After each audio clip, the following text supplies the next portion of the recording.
Today, we'll be revisiting even more of the players that consensus analysts deemed the biggest reaches of the 2019 draft and determining who was right on their career projection, the NFL or consensus. This is the last part of a 4-part series where I've gone over the biggest reaches and fallers of the 2019 NFL draft against the consensus board rankings. In the first 2 videos, we talked about some of the bigger names of the draft, limiting the discussion to only players ranked by consensus as first or second rounders and players taken in the actual draft as first or second rounders. But for the last video and this video, there are no restrictions. So in this video, we'll discuss even more of the biggest reaches of the 2019 NFL draft, including guys I left out from the other video, guys who fell from day 2 to day 3, and others who just dropped a large amount of spots from their consensus board ranking. Because there are a lot of later round guys, there are a lot more names and we'll likely spend a little bit less time on each name, unless they're more interesting. So if you'd like more of an in-depth dive into the players, including some of the bigger names of the draft, make sure to watch the first 2 videos in this series first. Anyways, if you want to know how I compiled this list, how I scored the competition, and everything involved, I'll put a graphic on screen explaining all of that right now. So if you want to, feel free to take the time and read it. Otherwise, let's talk ball.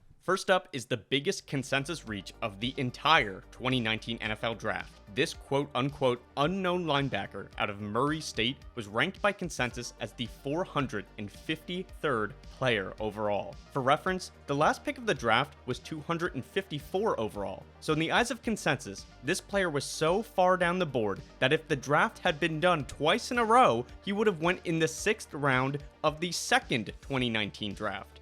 But there's not 2 drafts, there's only 1. And in that draft, this player was taken in the 3rd round, 98th overall by, you guessed it, the Jacksonville Jaguars. A massive consensus reach of 355 spots. He was so far off the consensus board that the NFL didn't even have video to play when he was drafted. You stumped the truck. We don't have the video. We don't have one of those, as we call a baseball card. Ready? So who is this unknown linebacker? Well, it's the older brother of number 3 overall pick, Quincy Williams of the Jets. It's Quincy Williams. Straight up, Quincy's rookie season was brutal. In 11 games, Quincy played 494 snaps and was about the worst linebacker in the league in every single possible metric. 9th highest in completion percentage allowed, 3rd highest in missed tackle rate, worst pass rushing grade, 2nd worst tackling grade, 4th worst coverage grade, 85th of 100 in run D grade, 63rd of 100 in passer rating, and 98th of 100 in PFF grade. Not only was he atrocious, but the season became worse when he suffered a season-ending injury. He never really got much of a chance to redeem himself, as he'd get hurt in September of 2020 and was only given 89 defensive snaps over the course of that whole season. This just about marked the end of Quincy's stint with the Jags, which was made official when he was released by Jacksonville in August going into the 2021 season. To no one's surprise, Quincy was picked up by the Jets a day later, joining his brother Quinnen. But to everyone's surprise, Quincy would actually play in 16 games that season, starting 13, and he put up respectable numbers. His 110 tackles was the 23rd most for linebackers, his 3 forced fumbles was the 3rd most, his 46 defensive stops were the 15th most, and his 78% completion percentage allowed was the 24th lowest of 60. But he wasn't perfect, finishing with a 12% missed tackle rate and ranking in the 40s of 60 linebackers in most grades. Quincy essentially had the exact same season in 2022. Starting 15 games, he played 792 snaps and graded out as about the same player, if not slightly worse in most categories. So it seemed that Quincy had hit his ceiling, right? He was probably a quality backup on most teams and was an average to below average starter for the Jets. Wrong! In those 2 years, Quincy had flashed elite linebacker play, but he was held back by being over-aggressive, missing tackles, and misreading plays, which just made him an inconsistent player. But in 2023, he put everything together, getting rid of the inconsistency and just playing like an elite linebacker. He was sniffing out every play, he was flying to the ball, laying the boomstick on ball carriers, and finishing off plays with his signature celebration. A celebration that was seen a lot last year, as Quincy's 139 tackles ranked 5th of all defenders, 15 TFLs ranked 14th, and his 80 defensive stops ranked 1st in the league. Alongside his traditional stats, Quincy ranked as the 8th best linebacker in PFF grade, had the 2nd best coverage grade, the 29th best run defense grade, and the 26th best pass rushing grade. while also allowing the 7th lowest completion percentage, breaking up 8 passes, the most PBUs for linebackers, and allowing the 24th lowest passer rating against him. This elite season led to Quincy being named the AFC Defensive Player of the Month in October, and getting the nod at first team All-Pro at the end of the season. Going into 2024, Quincy Williams was named the number 12 linebacker in the NFL by PFF. If we look to his contract, it probably doesn't currently represent his value as it was signed prior to his breakout season in 2023, but even then, his $6 million average per year is 30th of linebackers. Given his elite play the last 2 seasons, 4 straight years of being a starter, a contract that pays him as one of the top 32 linebackers in the league, a PFR approximate value of 32nd in the 2019 draft class, an awesome celebration, and my bias in that he's one of my favorite players in the NFL, this point goes to the NFL, 1-0. But consensus will quickly bring this back to 1-1 as we talk about Indiana interior offensive lineman Wes Martin, who was ranked by consensus as the 434th overall player in the 2019 draft, but the Commanders would take him way earlier than that, picking Martin at 131 overall in the 4th round, a consensus reach of 303 spots. Martin played almost 300 snaps in his first season after Brandon Scherff was placed on season-ending IR, and he was pretty bad. He did enough to earn the starting role at left guard in 2020, but he was even worse, causing the Commanders to replace him with Sadiq Charles after only 5 games. He played 130 snaps in his next season and was somehow even worse than the 2 years before, causing him to be released. Since that point, he's played 1 offensive snap in 2022 and not a single one after that. His last stint on an NFL team was with the Browns, where he was cut in August before the 2023 season, but he hasn't been on a team since that point, so there's not really much else to add here. Despite having the last name Speed, Tarleton State linebacker EJ Speed only posted a 4.64 40-yard dash time. Because he was a big liar, consensus placed him at 446 overall on the consensus big board. But in the NFL draft, he was taken 164 overall in the 5th round by the Colts, a consensus reach of 282 spots. In his first 3 seasons, Speed would barely see the field, totaling only 181 defensive snaps. But to be fair, linebacker is a tough position to learn in the NFL, so generally it makes sense to have guys sit for a little bit, especially if they're making a big competition jump like Speed did. The Colts slowly eased him into a bigger role, playing him in 316 snaps over 17 games in 2022, where he'd play very well. Although he had a lower number of snaps, he earned the 12th best PFF grade, the 8th best run D grade, and the 10th best pass rushing grade, while making 63 tackles, 7 TFLs, 2 pass deflections, 2 forced fumbles, a sack, and 21 stops. But after 4 years, Speed hadn't really played all that much, so he signed a 2-year, $8 million contract going into 2023, which makes sense given the lack of playing time up to that point. With a new contract, Speed would start 11 games for the Colts the next year and play in 16, totaling 730 snaps. In those snaps, he'd get 102 tackles, 12 TFLs, a sack, 4 pass deflections, 3 forced fumbles, and 50 stops, which was 15th in the NFL. He'd rank as the 12th best run defender according to PFF, and he'd allow the 9th lowest completion percentage and the 6th lowest passer rating against him in coverage. However, he did miss the 6th highest amount of tackles, and his overall PFF grade ranked him as slightly below average. If you wanted to argue that based off of his lack of starting time and his very low contract, that Speed is not worth a 5th rounder, it's still clear that the NFL was more right than consensus, who ranked Speed as almost the 450th player in this draft. His PFR approximate value puts him at the 111th in this class, higher than his draft spot of 164. He's been a starter for the Colts for 2 years, and he's paid as the 40th best linebacker in the NFL, and he's been a solid contributor, even if it took him a little bit to get there.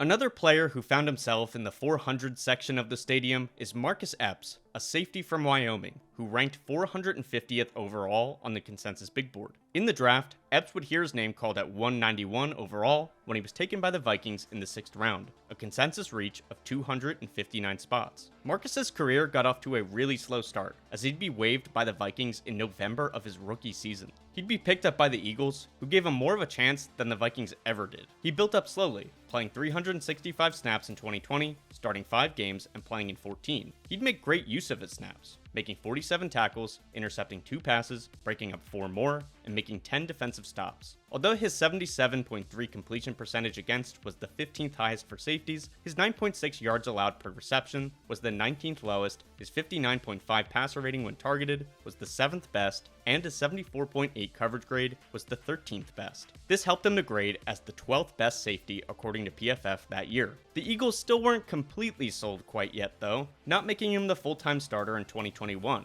but they upped his snap count to 505, and he'd use them to make 62 tackles, 1 interception, 5 pass deflections, and 11 stops. He'd again allow a large number of targets to be caught, but he limited the yards against him and didn't allow many big plays. You know, the whole point of being a safety. He'd also improve as a run defender, ranking as the 9th best run defending safety in the NFL. After his 2021 season, where he ranked as the 21st best safety of 74 qualifiers, the Eagles would finally name him the full-time starter in 2022, where he'd start all 17 games and play in almost 1,100 snaps. In those snaps, he'd get 94 tackles, 4 tackles for loss, 6 pass deflections, 1 forced fumble, and 17 stops. Although he remained an excellent run defender, ranking as the 3rd best run defending safety in the NFL, he took a huge step back in coverage. He allowed the 2nd most yards, a 141.2 passer rating when targeted, the worst in the NFL, the 14th highest completion percentage when targeted, and graded out as the 67th worst coverage safety of 70 qualifiers. His regression was likely the reason that the Eagles let him walk in free agency, where he'd signed with the Raiders to a 2-year, $12 million a year contract, an APY of $6 million, ranking him as the 27th safety in the NFL. Playing in all 17 games for the Raiders in 2023, he'd bounced back a little bit as a coverage player, moving into the 40s in terms of rankings, but he regressed as a run defender, even though he still stayed in the top half of the league. In other words, he was about average overall. In 2024, he remained the Raiders' starting safety, but unfortunately suffered a torn ACL in Week 3, ending his 2024 season. Although it remains to be seen where his career will go from here, it's clear that the NFL was right yet again. He's been an average starter for several years at this point, and before this season, he barely missed any time with injuries. He's also paid like one of the top 32 players at his position, and he is the 82nd highest PFR approximate value in this class. So, this point goes to the NFL.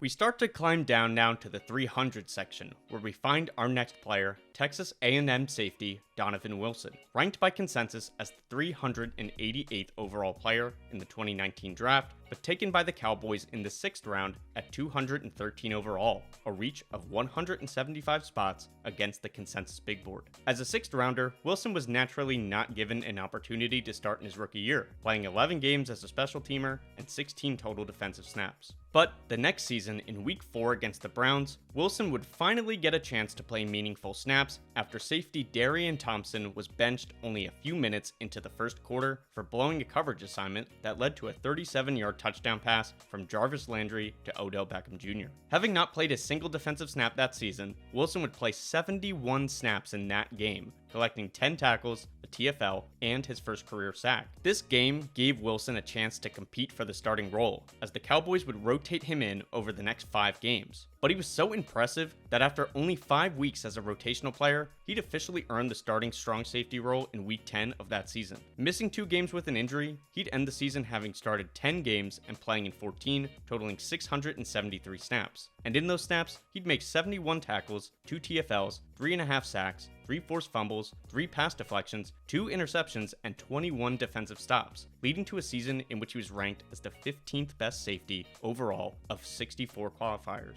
Wilson would remain the starter the next season, but unfortunately, he missed a lot of time due to shoulder and chest injuries, causing him to only play about 300 snaps over the course of the season. Sadly, we see a lot of times where a guy shows out for a year, suffers an injury the next year, and then loses his job while injured, or struggles to play well while recovering from their injury, which leads to them falling out of the league. But Wilson did the opposite. He'd come back in 2022 and play all 17 games for the Cowboys, totaling almost 1,000 snaps, where he'd put together 101 tackle, 7 TFL, 5 sack, 2 forced fumble, 2 pass deflection, 1 interception campaign. His 37 defensive stops, 5 sacks, and 13 pressures were all the highest for NFL safeties that season. He allowed the 23rd lowest passer rating and the 22nd lowest completion percentage, and he'd grade out as the 21st overall run defender and the 25th overall safety in the NFL of 59 qualifiers. He did miss a lot of tackles, leading to a 15.3 missed tackle rate, the 15th highest in the NFL, but he generally put together an excellent campaign that proved to the Cowboys in a contract year that he was back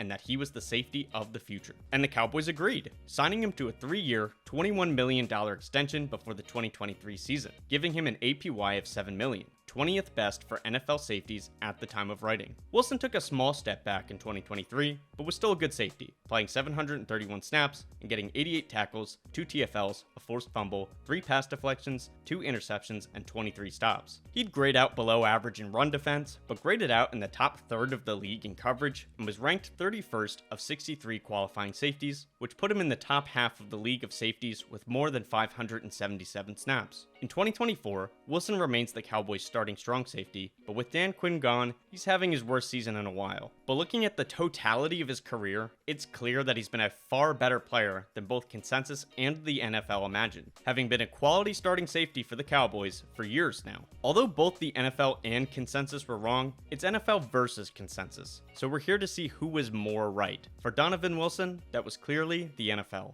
Next up is Toledo wide receiver Diontae Johnson, ranked by consensus at 225th overall, a 7th round pick, but he was taken by the Steelers in the 3rd round at number 66 overall, a consensus reach of 159 spots. Regardless of whether you believe Diontae Johnson is a true number 1 wide receiver or a high-end wide receiver 2, there's no debate that he's exceeded the value of a 7th round pick and even a 3rd round pick. For that reason, we don't really need to spend nearly as much time on him, but let's still give him his due by quickly going over what makes this point go to the NFL. Diontae has been a starter the entirety of his career. He is 1 Pro Bowl and 1 second team All-Pro. He has the 27th highest PFR approximate value in this draft class. He's finished in the top 16 in receptions in 3 of his 5 full seasons, finished in the top 30 in receiving yards in 3 seasons, and finished in the top 23 in receiving touchdowns in 2 of his seasons. Additionally, his contract paying him almost $18.5 million per year gives him the 24th highest APY for receivers. Diontae has no doubt struggled with drops over his career, and in my opinion, he hasn't been a consistent number 1 wide receiver. He's an excellent route runner and separator, but his concentration at the catch point leaves a bit to be desired, causing frustrating drops that lead his quarterbacks to trust him less. Now,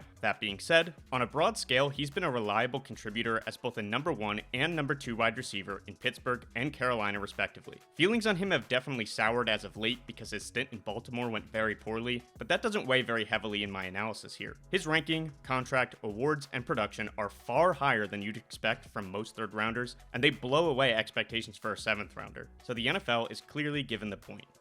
Let's move now to another player that consensus ranked in the 300s. Now, for the majority of these guys that consensus deemed undraftable, you can make the argument that it's understandable why consensus would miss on them. In general, the NFL inherently has an advantage over consensus when it comes to all drafted players, because the NFL has more access to film, more medical information, more information about the player's personality and characteristics, and quite frankly, it's their actual job to do this, and they have more at stake. So they're required to, and do, put more effort and resources into this than consensus does. This advantage for the NFL grows the deeper and deeper you get into the draft pool. As you get to smaller school guys where less information and tape is available to consensus, and consensus has less of a reason to do complete deep dives into players that their readers and listeners have never heard of. For this reason, it's kind of hard to say that the NFL was more right than consensus on these later round guys, because we don't even know if enough members that make up the consensus even got to watch the player, had access to their film, or even knew they existed. And if they did watch the player, if they only got to watch one game and maybe it happened to be a really bad game from them. For example, for guys like Marcus Epps, who never ranked above 415 on the consensus big board, it's hard to tell whether consensus made an informed evaluation of the player and just ranked them low, or if their evaluation was just incomplete due to lacking information. But this is why our next player is a lot of fun, because he's the rare kind of player that we know for a fact that consensus just didn't believe in. And how do we know? Well, this player at one point was number 100 overall on the consensus big board, but over the course of the draft season, he fell all the way to undrafted territory, and he ended up being ranked at 309 overall on the consensus big board. This player is Wisconsin edge rusher Andrew Van Ginkel, who was drafted 101st overall by Miami, a reach of 158 spots in the eyes of consensus. Van Ginkel didn't see much playing time until his second year in the NFL, where he'd start in 11 games, play in 16, and play almost 500 defensive snaps. In those snaps, he'd make 49 tackles, 7 TFLs, 5.5 sacks, 3 forced fumbles, 4 pass deflections, and 22 stops. Alongside his counting stats, he'd earned the 11th best PFF grade, the 11th best run D grade, and 15th best pass rushing grade,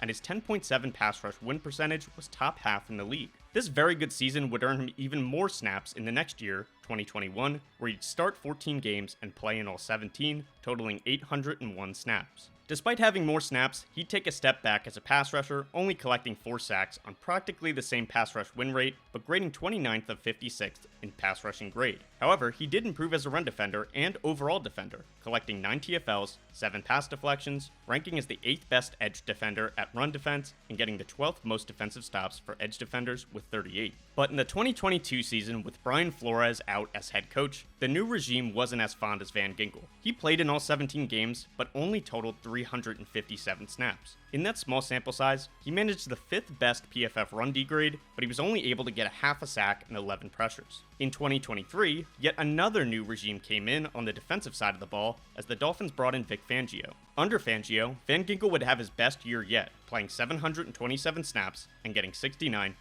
tackles, 8 TFLs, 6 sacks, 8 pass deflections, an interception, 31 defensive stops, and 53 pressures. His pass rush win rate of 18.2% practically doubled his career high and ranked 9th in the NFL, alongside his 90.6 pass rushing grade, which ranked 8th. He also ranked 15th in run D grade, 4th in coverage grade, and 7th in overall PFF grade. So unfortunately for consensus, it's very easy to say that they were wrong on Van Ginkel, and they should have left him higher up on the draft board. Although he hasn't been a starter every single year of his career, he has been a quality starter and quality rotational player at different points of his career, and he's now been a starter for 2 years in a row, as he signed with the Vikings for the 2024 season, and is having another really good season under his old head coach, Brian Flores, the Vikings defensive coordinator. With the playing time he's had, the quality play we've already discussed, a contract that pays him as the 35th best edge rusher in the league, and having the 45th highest PFR approximate value in the 2019 class, it's no debate that this point goes to the NFL.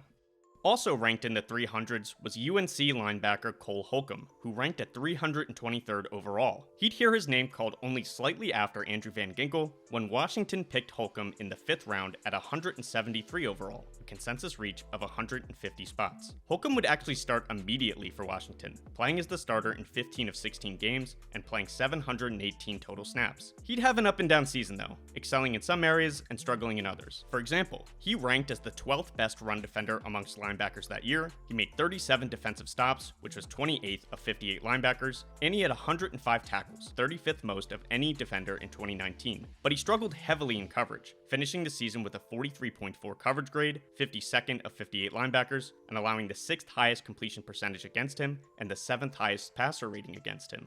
Outside of the extremes in those two areas, he'd grade out as an average linebacker in about every other area. So for a 5th round draft pick, he was already having a pretty good start. The next season, Holcomb took a huge step up. Although he'd missed time with a knee injury and a concussion, limiting him to only 555 snaps, he'd still finish the season in the top half of the league in defensive stops, and he would get 72 tackles, 6 TFLs, an interception, a pass deflection, and 2.5 sacks. His 72 PFF grade ranked him as the 9th best linebacker in the NFL, and he'd stay great in run defense, ranking in the top 15. But he also improved in coverage, ranking as the 11th best coverage linebacker in the NFL that year, while allowing the 5th lowest completion percentage against him and the 3rd lowest passer rating when targeted. Holcomb would start every game the next season, and he had his highest snap total yet, with slightly over 1,000 snaps. And in those snaps, he'd make 142 tackles, the 10th most for linebackers that season. He'd also get 2 TFLs, 2 interceptions, 1 sack, 2 forced fumbles, 7 pass deflections, which was the 5th most for linebackers, and 43 defensive stops, the 19th of 60 linebackers. He'd regress back to the mean as a coverage player, breaking up more passes but allowing more completions and the 6th most yards against him, but he graded out as average overall. He'd also take a slight step back in overall grade and run D grade, but he was still a top half of the league linebacker in 2021. In his next 2 seasons, finishing out his contract with the Commanders and signing a deal with the Steelers before 2023, Holcomb would generally hover around the same area in terms of rankings and per game stats, but he's really struggled to stay healthy. In 2022, Holcomb suffered a knee injury, came back, and then had season-ending foot surgery. The next season, he suffered yet another season-ending injury in Week 9, an injury that was so bad it was considered serious enough to potentially force him into medical retirement. At this point, we don't know whether that will be the case, but as of 2024, he's still on the Steelers roster on a 3-year, $18 million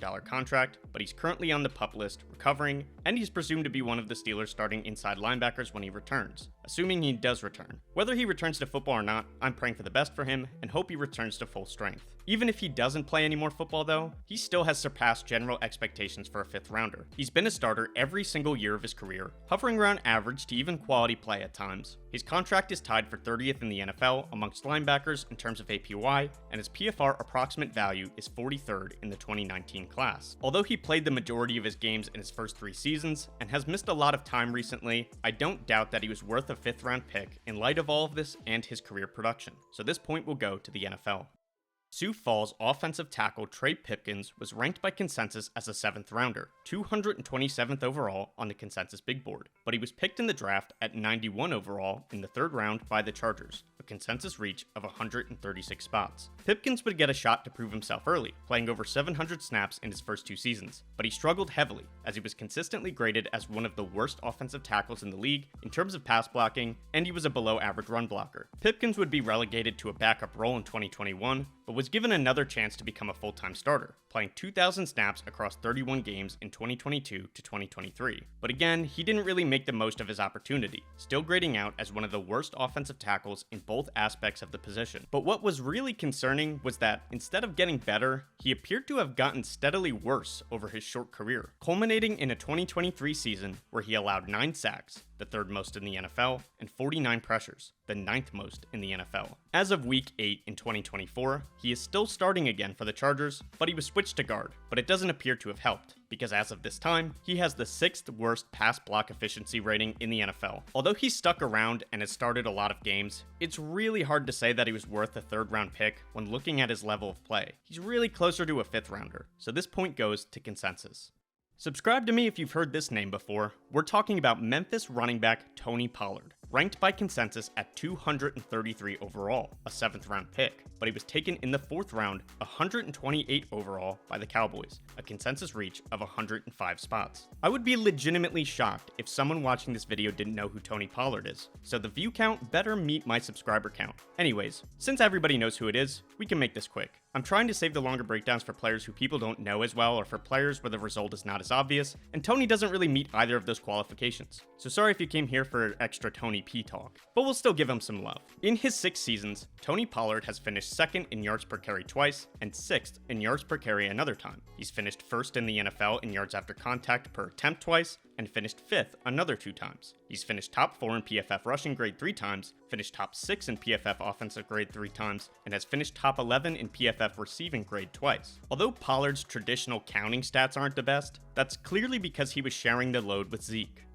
Not because he couldn't be a premier back, as he was dominant every time he touched the ball. But even if you were to base your opinion off his 1 injured season as the primary back in Dallas, and forget what he's doing this year, and argue that he can't be a premier back, you'd still be wrong. Congrats! Because he only has to live up to the value of a 4th rounder. He doesn't need to be a complete superstar or anything. Clearly the value that he's provided to the Cowboys as a pseudo starting back for them over his rookie contract, and the value that he's provided to the Titans now as their primary back, is sufficient to say that he was easily worth a 4th round pick. If you don't believe me, we can look at his contract too, which pays him as the 11th best running back in the NFL, and his PFR approximate value places him as the 23rd best player in the entire draft class. So go off, King. Point NFL.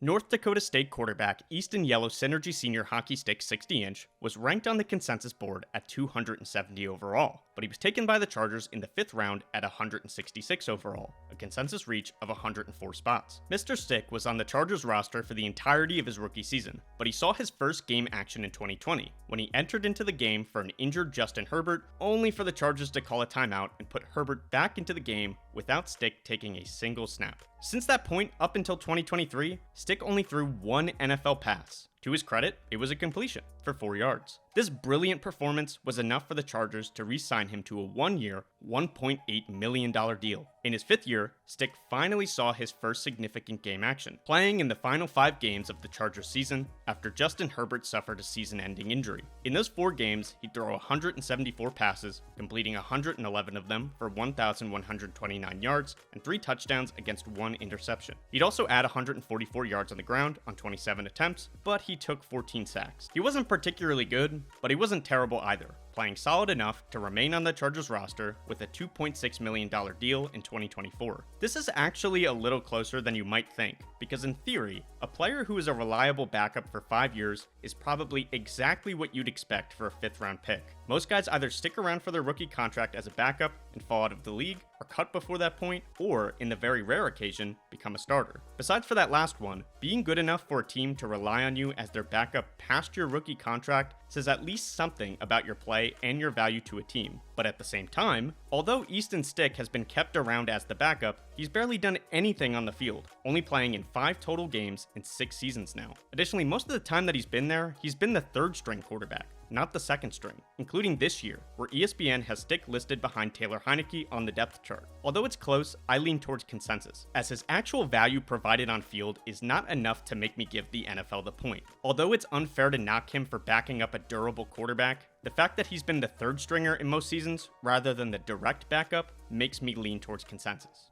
Next up is Trayvon Wesco of West Virginia, a blocking tight end fullback hybrid who ranked at 223 overall on the consensus big board. In the NFL draft, the Jets drafted him in the 4th round, 121 overall, a reach of 102 spots against the consensus big board. Wesco has played slightly over 1,100 snaps in the NFL, mostly as a blocking tight end, and his season high was last year with the Titans, where he was on the field for 423 snaps. He's practically provided nothing as a receiver, running only 182 routes in his career and being targeted 17 times for 9 receptions, 134 yards, and no touchdowns. Although blocking tight ends have a role in the NFL, and there is a world in which a blocking tight end can be worth a 4th round pick, without having many stats to show for it, Wesco is just not it, as he's averaged only about 200 snaps a season. Outside of his 2023 season with the Titans, where he played 46% of their offensive snaps, he's never played more than 23% of a team's snaps in a season. Although he's a fine blocker, he clearly hasn't provided enough to warrant more starting time or a larger role in an offense, shown by the fact that he's currently on the Raiders practice squad in 2024. Point consensus.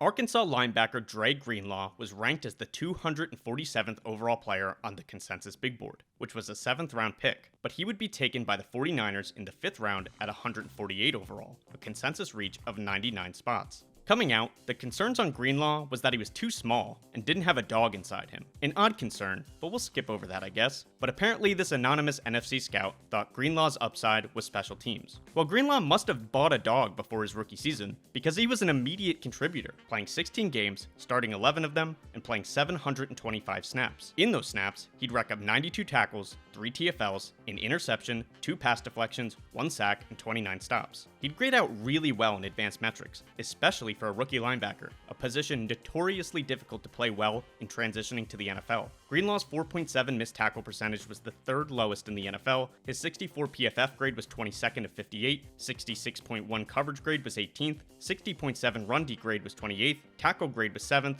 and his 83.6 passer rating allowed was the 5th lowest. This production led him to being named to the PFWA All-Rookie team, capping off an excellent rookie season. Greenlaw would regress slightly the next season, but he was still a very good player. In his 11 starts, he totaled 700 snaps, where he'd make 86 tackles, 7 TFLs, a pass deflection, a sack, and 31 stops. His PFF grades would hover around the 20th to 30th rank in most categories of 73 qualifiers, and he'd continue being an excellent tackler, only missing 5.5% of his tackles, the 6th lowest rate in the league. Unfortunately, his 2021 season was a wash, as he'd go down with an injury, causing him to only total 113 snaps on that year. But despite that injury, the 49ers would sign him to a new deal that offseason, giving him $16.4 million over 2 years, an APY of 8.2, 16th highest for linebackers. Coming off almost a full year out of football and having already gotten his bag, you might expect that he'd play a bit worse. But he actually got even better in 2022. Playing 850 snaps in 15 games, he'd make 127 tackles, 3 TFLs, intercept 1 pass and break up 6 others, force 2 fumbles, and make 59 defensive stops, the 8th most. While having the 6th lowest missed tackle rate, he improved the other areas of his game, grading out as the 14th best run defender,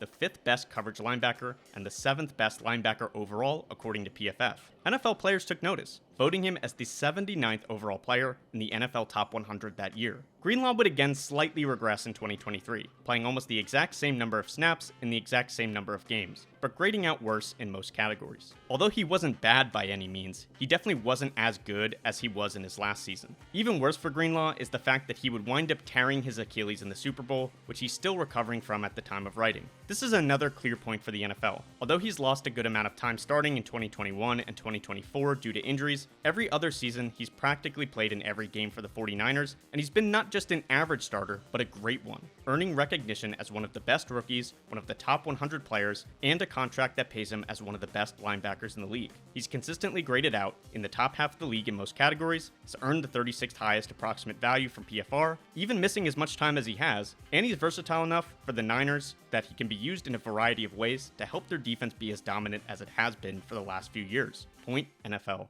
Next up is the apple of every fantasy guru's eye in 2023, Boise State running back Alexander Mattison, ranked by consensus as a 6th rounder, 185th overall on the consensus big board, but taken by the Vikings in the 3rd round at 102 overall, a reach of 83 spots. Although he was behind Dalvin Cook, Mattison actually got a pretty decent amount of carries early in his career, whether it be as a rotational back or filling in for the oft-injured Cook. In his first 2 seasons, he toted the rock 196 times for a total of 896 yards, about 4.6 yards per carry. He even ranked 12th in PFF rushing grade in his 2nd season, leading to even more carries in 2021, his 3rd year. But he'd actually play rather poorly that year, carrying the ball 134 times for 491 yards, making his yards per carry drop to 3.7, and he ranked 52nd of 56 in PFF rushing grade. He would, however, have his best season as a receiver, catching 32 passes for 228 yards and a touchdown. It was more of the same in 2022. Although he'd rushed for a career-high 5 touchdowns on 74 attempts, his 283 yards only gave him 3.8 yards per carry, which would have ranked him as 41st in the NFL if he had enough carries to qualify for rankings. Despite being 2 years removed from looking like a promising RB backing up Dalvin Cook, the Vikings gave him the chance to start in 2023 after they let Cook walk. It was now his show,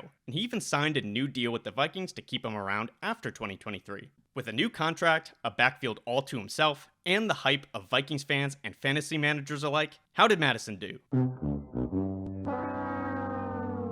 Oh, well, that's not very good. Yeah, so he didn't meet expectations. Despite having the 29th most carries that season, he'd rushed for only 700 yards on the 38th worst yards per carry. He also struggled heavily as a receiver, dropping 6 passes. In total, he'd rank out as the 53rd running back in the league of 58 qualifiers, causing the Vikings to cut him. He signed with the Raiders for the 2024 season on a 1-year, $2 million deal. Going into this year, he was supposed to split carries with Zamir White, another fantasy darling. But Zamir White hasn't played very well. Madison has pretty much taken over at this point, but the Raiders' rushing grade with Madison is still one of the worst in the league. Even just individually, his 3.2 yards per carry as of week 8 ranks 49th of 50 qualifying running backs. I believe this point should go to consensus. Although Madison was a solid contributor as a rotational player, I don't believe he's provided the value of a 3rd round pick, and don't believe he'd go in the 3rd round if the draft were done over again today.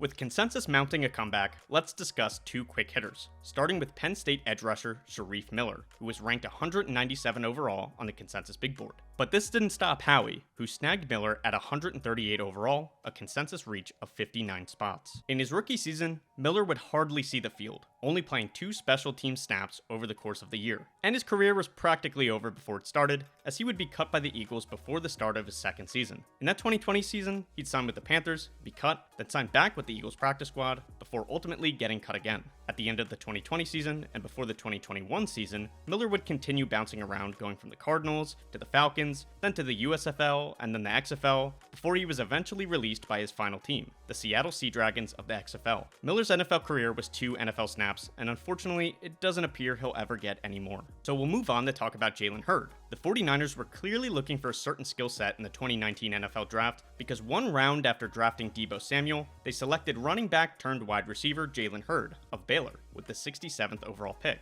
However, consensus had him ranked at 122 overall, which made the Niners selection of Hurd a reach of 55 spots. Although Hurd potentially had some upside in a Deebo Samuel type role, his body never gave him much of a chance. He missed the entirety of his rookie season with a back injury, returned to training camp the next season, only to tear his ACL, causing him to miss his 2nd season, and then he suffered a knee injury in September of his third season, resulting in being placed on IR yet again. That season, 2021, he was cut without ever having played for the Niners. And although he briefly signed with the Pats, Hurd would announce his retirement from football in August of 2023. Consensus was right on both players, so we award 2 points to Consensus, 9-7 now.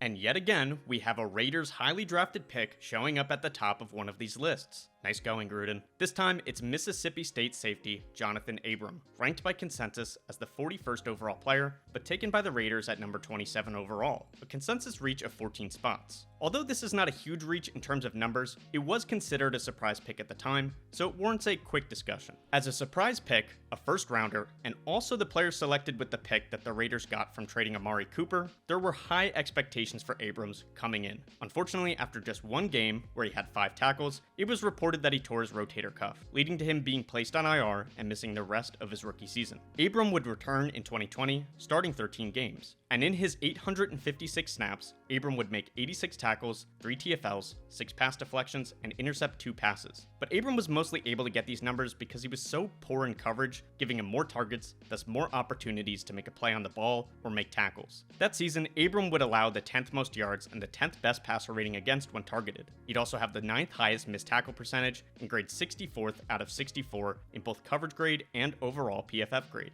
But as a highly drafted pick, the Raiders gave him another chance in 2021. Abram would play in 14 games, totaling 955 snaps, where he'd make 116 tackles, 5 TFLs, 4 pass deflections, and an interception. But he still graded out as one of the worst safeties in the league. Abram would still be picked on in coverage, while also missing a large amount of his tackles. His 14.2% missed tackle rate was the 15th highest in the NFL, and he would grade out as the 53rd of 64 safeties as a tackler. And he didn't fare much better in coverage, where he'd rank 51st in coverage grade, would allow the 6th highest completion percentage against him, the 13th most yards against him, and the 17th highest passer rating against him. He did, however, make the 3rd most defensive stops for safeties that year, so he did show flashes at times. The issue was just that he was far too over-aggressive. He'd make a lot of stops because on the rare occasion his over-aggressiveness worked for him, it'd lead to him blowing up a play. However, on every other occasion, he'd be getting eaten alive in coverage, missing tackles, or blowing coverage assignments from biting on play fakes or trying to jump routes. The Raiders gave Abram one last chance in 2022, but they didn't show much faith, declining to pick up his 5th-year option. After playing 423 snaps for the Raiders in 2022 and missing 16% of his tackles, averaging a PFF grade of 49.5 and allowing 25 receptions on 33 targets, he was cut in November of 2022. He was signed by the Packers a few days later, and they held on to him for 2 weeks before waiving him at the end of November, having only played 1 defensive snap for them. A few days later, he'd signed with his 3rd team that year, the Seahawks, who gave him some playing time in the final few weeks of the season. He'd end that season with 593 total snaps played, a PFF grade of 49.7, 67th of 69, a 14.9 missed tackle rate, 16th highest, 393 yards allowed, 8th most, and a passer rating allowed of 110.9, the 15th highest. The Seahawks let him walk in free agency, where he'd signed with the Saints. He was initially cut before the start of the 2023 season, but was signed to the practice squad and then elevated to the active roster in November of 2023. He'd stick with the Saints for a little bit, playing slightly over 300 snaps over the course of 2023 and 2024, until he was ultimately cut just a few weeks ago on October 22nd, 2024. Abram clearly hasn't lived up to the value of a 1st or 2nd rounder, but consensus gets the point for being closer to Abram's value.